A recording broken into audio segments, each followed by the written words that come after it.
Final Fight was an absolute classic of an arcade game. When it comes to the history of beat-em-ups, few games have been quite as significant and impactful as this one, offering huge improvements and graphical upgrades on the house that Double Dragon built. It's no wonder that people still talk about this magnificent title to this day. As memorable as this iconic game is though, arguably none of the official titles that would carry the Final Fight name would ever top the original, with a 1989 arcade brawler topping the franchise right up until the present. While many believe this to be true, what if I told you that a team of passionate creators have since taken the original experience and built something even more grand and impressive than what existed before it? Today we celebrate this insanity as we explore the existence of the most epic and over-the-top Final Fight game that can be found in the world. Hello ladies and gentlemen, Big Daddy Top Hat here. This is why Final Fight got even better. Yeah. To start today's tale, we have to head back to the crazy year of 2003. By this point it has been 8 years since Capcom released the last truly new Final Fight beat-em-up, simply titled Final Fight 3. In fact, speaking of this fairly underrated game, Final Fight 3 was one of the last games from the 2D beat-em-up genre to see a release at all during the 90s, due to gaming in general moving towards 3D polygons, resulting in 2D gaming quickly becoming less and less common. Despite this change in direction for the entertainment medium overall, some gamers still pine for the gaming style of old, which ultimately led to a little something which is commonly referred to today as the retro gaming movement. While gaming retrospectively is massive now and largely considered as a pillar of mainstream gamer culture, early ripples of this movement were present at the beginning of the 21st century, with a prime example of a popular specimen being concocted at the time by Senile Team, a group who developed a fan game inspired by Streets of Rage known as Beats of Rage. This beat-em-up game, which we have talked about in the past on here, supplants original graphics and characters with resources taken from the King of Fighters series. While AAA developers considered 2D beat-em-ups a dead genre, the game quickly found a huge audience online, far more than what Senile Team ever expected, thus proving there was still a vast number of people who were into beat-em-up style games of old, despite corporate developers and publishers seemingly abandoning the medium altogether. As fantastic as this was only the beginning, because that same year, another group of fans inspired by Beats of Rage began making a game known as Streets of Rage Remake. Created from the ground up, this impressive title took 8 years to make and was such a good effort that many fans still consider it even better than Streets of Rage 4 and a more faithful successor to the original trilogy. Unsurprisingly, it was not easy to create games like this. However, Senile Team made it a little easier for others going forward by using their work as a base. Beats of Rage would be used to create a game engine known as Open Beats of Rage software, which still up until now allows users to create beat-em-up games of their very own. The pioneering creation of this beloved software has led to countless great efforts, plenty of which we have looked at on here in the past, such as the unbelievable Streets of Rage Russia, for example. Fortunately today, there are loads of great modern 2D beat-em-ups such as Shredder's Revenge, Streets of Rage 4 and Double Dragon Gaiden, but there was a time in history when Open Beats of Rage was by far our best option for new experiences. Speaking of great experiences, I can get you huge discounts, up to 90% off of thousands of games, including big discounts on all of the new age fantastic beat-em-ups. Use my affiliate link via the pinned comment and support this channel and nab something for cheap right now. One of the heaviest hitters and most ambitious games created using OPENBOR is certainly the critically acclaimed Final Fight LNS, a fan project inspired by the original Final Fight arcade game that has seen a simply astonishing amount of updates and enhancements, resulting in multiple versions of this stupendous game existing. The LNS in this game stands for Las Noches Sky Piraz, a name I am confident I am not pronouncing correctly. However, what's new around here? According to Final Fight LNS's official website, we are now up to Final Fight LNS Ultimate version 0.4. The ambitious game is a beat-em-up that mixes concepts and movements from both the brawler genre and the fighting game medium, essentially making the game a perfect discussion point for this very channel. In the game creator's own words, the title has a revolutionary and innovative warping system based on cancelling, which allows users to link special movements with others, thus making a very high number of strokes. The developers design their game so that its difficulty decreases considerably as players learn and execute this system of play, leading to a game with a steep learning curve but one which rewards players as they learn to deal as much damage as possible to the targets, thus meaning that the game has more depth than simply being a recreation of a Final Fight experience. Last time I covered Final Fight LNS, back in the apocalyptic year of 2020, rather than featuring a lineup of 3 selectable fighters like in the 1989 original, LNS offered a whopping 69 characters to choose from. However, fast forward nearly half a decade, this game is even more dead set on wanting to take you for a ride, as now the selection has increased to a ludicrous roster count of 120. This is insanely incredible. Amongst this ludicrous lineup of different playable characters, we have all 7 playable fighters from the original Final Fight trilogy, which means you can play as Maki and Lucia, as well as the incredibly forgettable Dean and Carlos. Building on this formidable roster, all 4 playable fighters from Captain Commando are selectable, which is pretty cool considering that Captain Commando is a game set in Metro City's future. I guess sadly Mike Hagar must have failed in his job as a politician to clean up the streets if the city is still a shithole many decades later. Adding to the fun, more playable characters return from other classic Capcom beat-em-ups, such as Cadillacs and Dinosaurs, Alien vs Predator, The Punisher, Dungeons and Dragons and Battle Circuit, thus meaning the people who made the game have essentially included most of the lineups of playable fighters found in major Capcom beat-em-ups. Everyone is here. This is like the Smash Brothers of Capcom brawlers. Amazingly, the roster does not end there though, as it also includes a range of fighters from fighting games too. This means that the title incredibly contains all 17 fighters from the arcade iterations of Street Fighter 2. You know, Capcom's most celebrated arcade game of all. But iconic Street Fighters weekend players don't end there either. You see, gloriously characters from Street Fighter 3, 4, 5, Alpha and beyond all make the cut too, which makes sense considering the Street Fighter and Final Fight games are from the same story canon.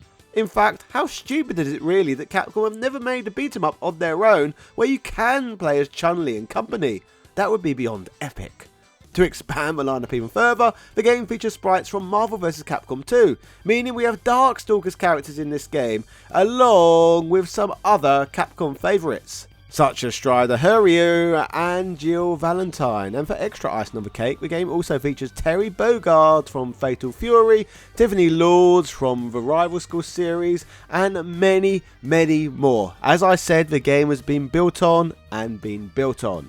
The choices in here are truly ridiculous. Oh yeah, and did I mention we could even play as Skullomania? In my opinion, the most underrated Street Fighter that has ever walked video game Earth. God bless this game.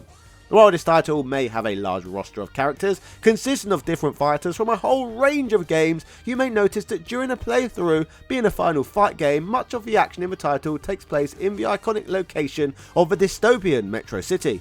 According to the game's official website, during this title's development phases, the plan was to create a game that maintained the essence of the original. However, as the project grew, the game morphed into its own beast as development continued and more passion was poured in.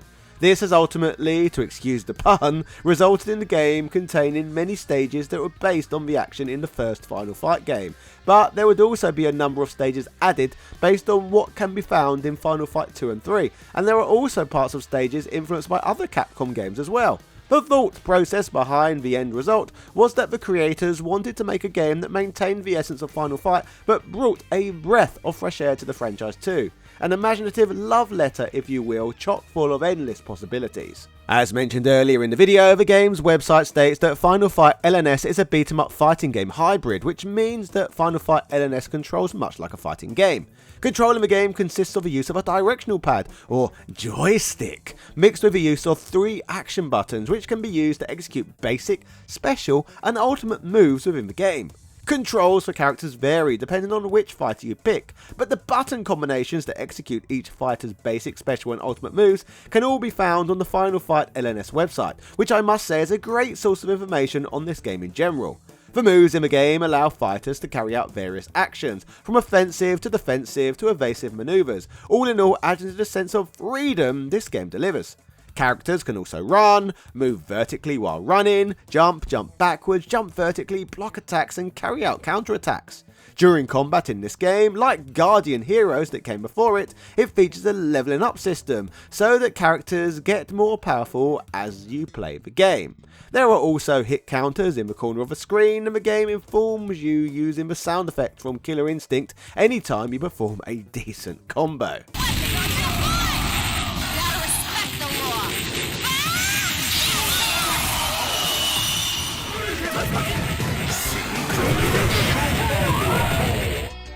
Simply stupendous. This game boasts an exceptional soundtrack that seamlessly blends covers of iconic themes from the Final Fight trilogy with a diverse array of original tracks, infusing the title with a vibrant, fresh energy. It offers an impressive variety of gameplay modes, including versus, training and boss rush, catering to all types of players and skill levels. Beyond this, the game's replayability is significantly enhanced by its unlockable fighters. With the exception of the Final Fight and Street Fighter 2 lineups, the entire cast is unlockable, providing a compelling incentive for players to keep coming back for more. Regarding the stages, as you would have been able to see throughout this video, they break free from the traditional 4:3 aspect ratio of the classic Final Fight games, embracing widescreen for a contemporary, visually stunning experience while preserving the nostalgic artwork and keeping that intact.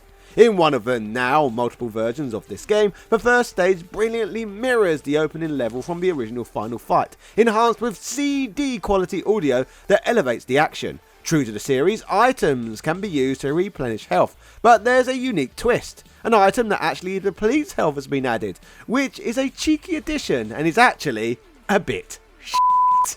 Damned, the notorious boss from the original game makes a return, but this time the challenge is doubled with 2 of them. I must add though that witnessing all of this in widescreen is nothing short of spectacular. For one stage, players are transported aboard a moving train, a stage masterfully recreated from the first Final Fight. This exhilarating journey culminates at a station teeming with cleverly placed Easter eggs, rewarding keen-eyed gamers. Another marks a thrilling departure from the original Final Fight, showcasing a backdrop inspired by the Guy stage from the Street Fighter Alpha series.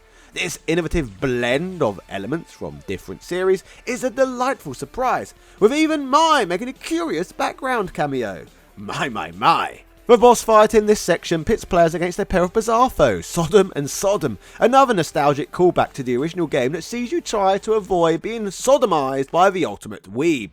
Players are at one point treated to the barrel breaking bonus stage reminiscent of Street Fighter 2, adding a fresh twist to the gameplay. Another stage features assets from the Paris themed stage originally seen in Final Fight 2, but this time set at night, intensifying the gritty atmosphere encapsulated in one of Europe's most notorious shithole capital cities.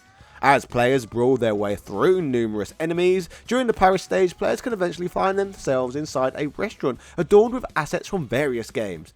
The little Final Fight arcade cabinets scattered throughout this stage are a charming touch, always offering something new to discover. The stage culminates in a boss fight against Eddie E, the rotund, portly police officer from the first Final Fight game, adding yet another layer of nostalgic excitement to the action.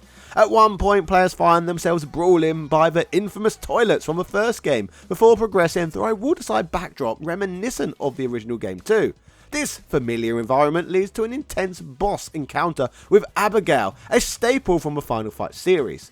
Following this, the players are treated to a classic brick-breaking bonus stage from Street Fighter 2, adding yet another layer of nostalgia. The game continues to surprise with the introduction of the airport backdrop from Final Fight 2, ensuring you never know what to fully expect.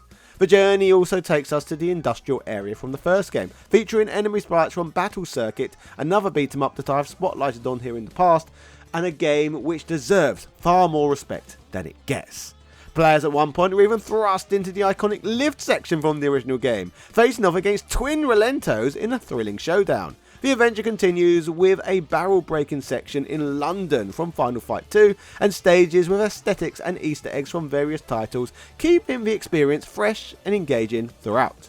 One of the standout moments is the boss section of a stage, where players must face off against Balrog from Street Fighter 2, of course known in Japan as Mike Bison, the most dangerous pigeon lover on Earth. Adding to the shenanigans, the boat from Ken's stage in Street Fighter 2 makes an appearance, serving as a delightful touch for long-term fans of Capcom. This stage is packed with more surprises, blending familiar elements with new challenges to create an unforgettable experience. We are also taken aboard a boat for another fierce battle, another stage ripped straight from a Final Fight game. Here players face off against Vega, who with his masked appearance functions as a formidable sex pest who must be disposed of. After dispatching these foes, the fight intensifies as players confront the notorious Sagat. Skirmishes can lead to a stage resembling the final section of Final Fight 3, where the ultimate showdown with Bison awaits. In a twist reminiscent of Super Street Fighter 2 Turbo, Bison is abruptly defeated by Akuma, setting the stage for a thrilling boss fight against another classic foe. A brilliant homage to the Street Fighter franchise, if I've ever seen one. Sections inspired by Alien vs Predator are also present, featuring a diverse array of enemy sprites. This eclectic mix leads to a climactic battle against Razor Claw from the same bloody game, followed by a bonus stage where players must destroy a mech. Players are also transported into the world of the Punisher beat-em-up, adding another layer of surreal excitement. Battling various enemies from this iconic game, players are treated to a trippy cross-Capcom experience that is both challenging and exhilarating in equal measures. I feel a revisit to this game may be worth my time at some point too. Of course, like in many beat-em-ups, a towering skyscraper reminiscent of Trump Tower from the first game awaits, and throughout this foreboding building, players face a series of mid-bosses drawn from various beat-em-ups, culminating in an unexpected showdown with Red Arima, the infamous Red Demon from the Ghosts and Goblins series. This surprising twist is made even more delightful by the cameo appearance of Arthur, the beloved exhibitionist hero of the same series. You gotta love LNS Ultimate. The game offers a dynamic experience that varies with each playthrough depending on the character chosen and the version of the game played. While we have delved deeply into one particular path, like the Streets of Rage remake, there are numerous stages to explore, multiple endings to uncover, and an array of outlandish end bosses drawn from across the Capcom universe. This ambitious game offers a rich, layered experience, and this video merely scratches the surface of the chaotic, nostalgic, and exhilarating adventure that awaits players. Final Fight LNS delivers an exhilarating and chaotic kind of fun by ingeniously mashing together elements from a multitude of beloved games. This title is a true celebration of Capcom's illustrious history, paying homage to numerous classics from the company's rich library. The result is one of the most fascinating and engaging mashups ever created. By keeping the spirit of Final Fight alive, even years after Capcom seemingly abandoned the genre, this game stands as a testament to the enduring passion of its fans. With its frenetic gameplay, expansive roster, and inventive stages, Final Fight LNS offers an unparalleled experience that both honours and reinvigorates the beat-em-up genre as a whole. As we revel in the chaotic action that this fan-made masterpiece provides, we can only hope that the success of titles like Streets of Rage 4 might inspire a new official Final Fight release in the future. But for now, however, Final Fight LNS Ultimate more than satisfies the cravings of long-term Capcom fans. It's a blessing that dedicated enthusiasts continue to create and share such incredible content, ensuring that the legacy of these classic games live on. Thank God for the passion and creativity that keep gems like this coming. Don't forget, you can binge shop and get up to 90% off video games and support my work simultaneously by using my Instant Gaming affiliate link and nab some huge bargains right away. Cheerio.